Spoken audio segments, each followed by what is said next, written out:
Good morning, team. Good morning. Thank you for joining us. This is another leadership class for our morning Tuesdays, right? Our Tuesdays mornings. And it's about emotional intelligence, building that awareness, building that empathy, and building that resilience when it comes to not only your team, but the business and so forward. What is emotional intelligence? Emotional intelligence is the ability to recognize and understand and manage your own emotions while also being recognized, influence, and respond to the emotions of others. Being able to identify what triggers your emotions, what triggers your feelings. Um, this is a crucial part. This is crucial for you as a leader, as a team member, and as a professional because it allows you to improve your communication skills, your social skills, and your network marketing skills. And something very important, it makes you not think too fast. I'm so sorry. It allows you to process the information, to listen to the other part, and to make better decisions and better altering decisions in life. The five components of emotional intelligence are these core elements that I'm about to share with you.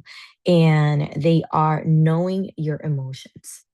Know your emotions, know your temper, know what triggers you to get out of character, to get upset, to feel humiliated or to feel rejected, to feel unwanted. All of those things you have to identify, not only to avoid taking things personal, but also to allow yourself to be valued and when to step aside, when to step away, when to leave that group or conversation or situation, how to not expose yourself to certain situations. That will help you control your impulses and staying composed and focused.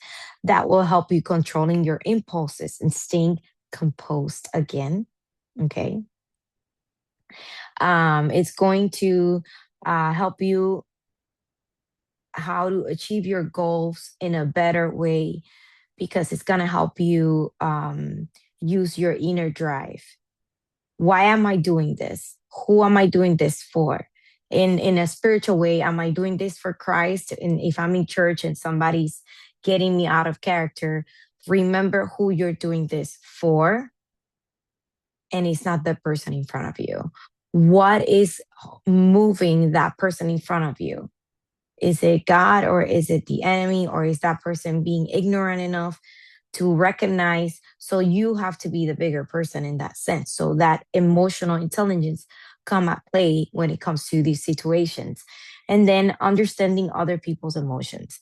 It is a little hard to understand someone's emotions that we just met, that we just crossed path with, or someone that we don't know enough. When we know the person, we know what can get them upset, what bothers them, and we can actually unconsciously hurt that person or get them out of character and say sorry. But when it comes to someone that we don't know, we're kind of like in testing waters. And that's where you have to be big enough and intelligent and emotionally mature enough to apologize, to stop when you need to stop, and to restart the conversation when you need to restart. And there has to be certain words in that vocabulary and terminology have to be there in order for you to go back to the beginning of the conversation and be able to say, hold up, I'm sorry. I think I misunderstood it. What you're saying, let's go back here and one, two, three, and so forth. Okay. Now, self awareness is so, so important. Understanding yourself. Okay. That self awareness means that you're in tune with your emotions. You understand your emotions. You know what triggers you. Again, from the beginning, we've been talking about these points, and it involves identifying how feelings impact your thoughts.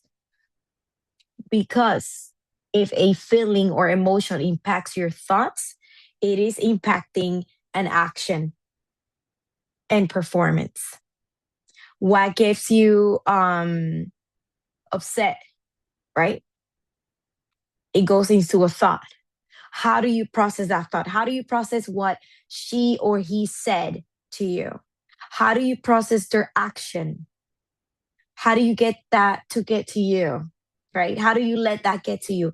How do you let that process in your brain will determine what your actions are going to be? And for that same reason, what those actions are going to show, what your performance is going to be. Are you going to perform in a selfish way, in an angry way, right? With wrath? Are we going to perform in a more, you know what, mature way, emotional intelligence way? So you need to understand yourself so you can stop yourself and process your actions, your thoughts before you act. Thoughts, actions, performance. Always think about those three. Why does it matter? Because when you know your strength and your weaknesses, you'll be able to manage your emotions and your feelings better. Again, if you know how to manage your emotions and your feelings, you'll be able to manage your thoughts, your actions, and your performance a little better. And that will show your personal and professional growth to people. They'd be like, wait a minute, Rebekah used to blow up. Rebekah used to be a dynamite. She used to be a TikTok bomb. And now she's more calm. She doesn't react like she did before, right? Everything has to change for good. And that's what we are trying to do when it comes to that self awareness. And then we have that mindfulness, right? Keeping a journal or practicing mindfulness. And we're talking about yourself. And again, whatever I'm feeling, whatever my brain is receiving, it's based on our traumas, our past traumas, our past scenarios and experiences. So, what do we have? We have people that are probably telling you something or doing something to you or expressing something, and their actions or words are creating or making a feeling or emotion in you, right? They're producing that emotional feeling on you. And the steps are the same. Whatever I'm feeling, I'm processing, and I decide what my thoughts are going to be and whether my thoughts are going to stay as thoughts or they're going to become actions. What thoughts are good to become actions based on the person's reaction? How am I going to react to their reaction? If they're reacting poorly or immature, emotionally speaking, or somebody's making you feel uncomfortable, how am I going to react to that? What power am I giving to my emotions to react poorly or smart? I want to react smart, mature, or I want to act immature, poor, and like I don't have self-control. That self-control, it's very important for your thoughts, not only for oh, I'm not gonna smoke again, or I'm not gonna drink again, or I'm not gonna do this anymore, or I have to wake up early tomorrow, I have to be disciplined. Self-control, it also goes with your thoughts and your emotions. What thoughts are you going to let turn into actions based on what you received, the information you received from the other person? What makes you feel angry, sad, upset? Are you going to receive that information, turn it into thoughts? What type of thoughts? So that way, what type of actions are you going to produce from those thoughts? Because actions lead to that performance and how people sees you. How are you projected? How are you portrayed? Right? That reaction.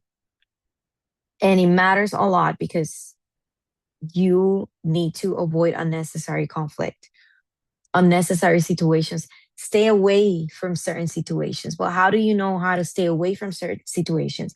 How do you know when to say, no, this is not my place anymore? This is not me. I'm not reacting to this immaturity, this childish behavior. When? When you know yourself. You need to start learning of yourself. Now, how can I regulate myself when I'm in a situation that makes me angry, upset? How can I regulate myself? Right? I have to stay in control. Self regulation is the ability to manage disruptive emotions. I could be fine and I don't know where I'm driving, I'm singing my favorite song, and someone just skipped me the wrong way on the road. And now I need to manage that disruptive emotion that just, I'm fine, I'm happy, and I don't know where that happened on the road. And now I'm angry at that person. How am I going to react? I'm going to react by thinking, let me calm down. Or am I just going to say something soft because I'm by myself? But what am I with my kids or somebody else? How am I going to react to that situation? Right? Those impulses, how am I going to control those? Right? You can adapt and you can regulate those impulses when you have that self control. What are the benefits?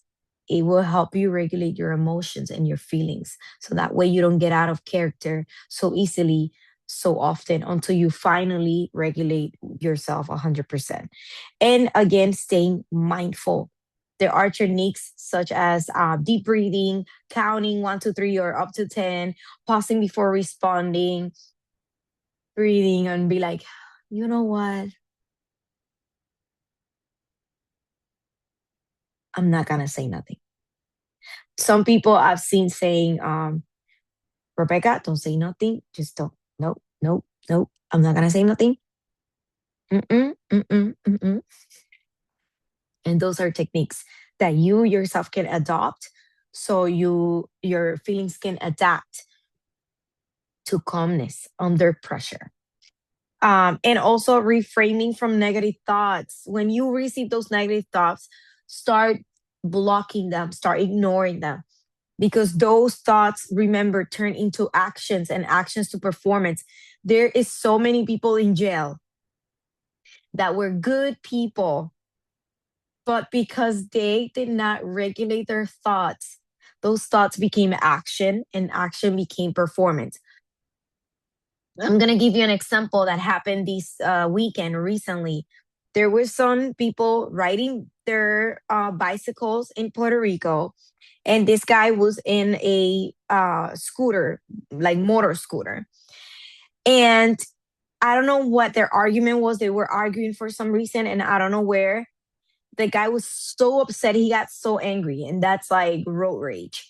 He was so angry that he tried to throw his bike into their bicycles, and instant karma, like people call it.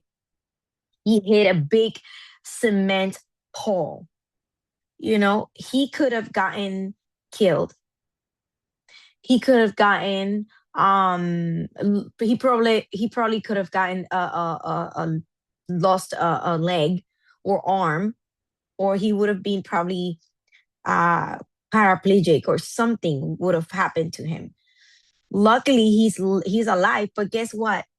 Now he is under a big lawsuit, and he's probably gonna go to jail for trying to harm the people that were in the bicycles. So he did not regulate himself. He did not regulate his thoughts, his feelings and emotions, and he let those emotions manage him. And those thoughts became actions, and the actions became a performance. And he became the clown of society. Okay, so please see how important it is to regulate your thoughts and your emotions before they become actions. Now, motivation. Motivation in Emotional intelligence refers to having an inner passion for a goal beyond external rewards. This motivation is the intrinsic motivation. The intrinsic motivation is the one that you do because you really want to do it. You need to do it because that's what you want to earn, not because of recognition, not because of you're gonna get something in exchange. Is because you know that if you hit that goal, your life is gonna change, and you do it because you're passionate about it. Now, there's another motivation, which is the extrinsic motivation, and that motivation you do because you're waiting for recognition, you're waiting for an award, you're waiting for people to tell you how good you did it, you're waiting for words of affirmation, you're waiting for money, or you're waiting again for a second thing. You're doing A to receive B. That is a very good motivation, but is a very dangerous one. Because let's say if you don't hit the goal, you probably will never try again, or will give up before the goal ends or before the due date of the goal, right? And there's another motivation, which is even more dangerous. It drives you, believe me, it drives you far. It will take you far. It will allow you to do a lot, believe me. But guess what? Is the traumatic motivation. Is the motivation based on trauma. Because of my traumas, because of all the stuff that I've been through since childhood, I want to do this because I want to prove my family or my mom or my dad or my friends or my, you want to prove somebody else, but you never want to prove yourself. It's not about yourself. It's about why you want to prove in life for society. And that is dangerous because yes, you will a lot of times make it happen and hit the goal. But after that, there's a lot of suicidal because people don't do it for the right reasons. There's a lot of suicidal rates because of that motivation. They hit the goal, and then you see that right after they hit that goal, 3 days later, they commit suicide, or a month later, or months later. Why? Because after that, there's no more motivation. They already did it, and now they feel that there's nothing else that moves them, that motivates them. So that is a very dangerous motivation. Learn to identify what motivates you for your goal, so you can do it the healthiest way. Stay motivated and highly motivated, but learn how to identify what type of motivation is moving you, is keeping you running, right? And now we to kind of finish, we gotta talk about empathy, right? When you have a team, or when you are helping others, this business, the network marketing business, is a business of relations. You have to learn how to understand others, right? The empathy is the ability to sense and understand what others are feeling. Me as a team member, I have so many people that every day I have to reach out to them, and everybody's going through something right now in my team. Every single body's going through something right now in my team. So, how can I become empathic? How can I become a shoulder in distance because I'm far away from my team? How can I give them motivation without sounding too impersonal, right? Without without being so impersonal. What are the benefits of that? You create a stronger relationship. You create a stronger trust, improves collaboration, because once you're down on the line for your team will be on the line for you in the majority of the cases. Because sadly, you could be all the empathic that you can, but sometimes you do not get that from your team, and that it's okay. It's part of the business. You can give out your life, and there's always going to be somebody that's going to be ungrateful. Look at Jesus and the disciples, right? Look at all the miracles that he did, and he still got crucified by his own people. So, same thing happens with the leader. The more we give, sometimes the less we receive, and the more um, criticism, complaints, and whining we get. Practice empathy. I understand you. I'm so sorry you're going through this. What can I do for you within my limits? Because of course we don't have all the answers, and we're not here to save everybody. We can't save everybody, but we could show that empathy. We can pray for that person. We can hear that person, or we can give them strategy to probably come out of that situation. What is it important to have that emotional intelligence? Because of the social skills, right? Strong social skills will allow you to build positive relationships, just like we were saying. It will allow you to have a better conflict solving and communicate clearly. We have a lot of cultural shock when it comes to the United States and other countries. So we need to learn how to control our emotions and how to communicate clearly in a way that is more general than just, oh, because I'm Puerto Rican, or no, because I'm Italian, no, because I'm, Asian. No, you need to have a common ground when it comes to communication. In the workplace, social skills are like leadership.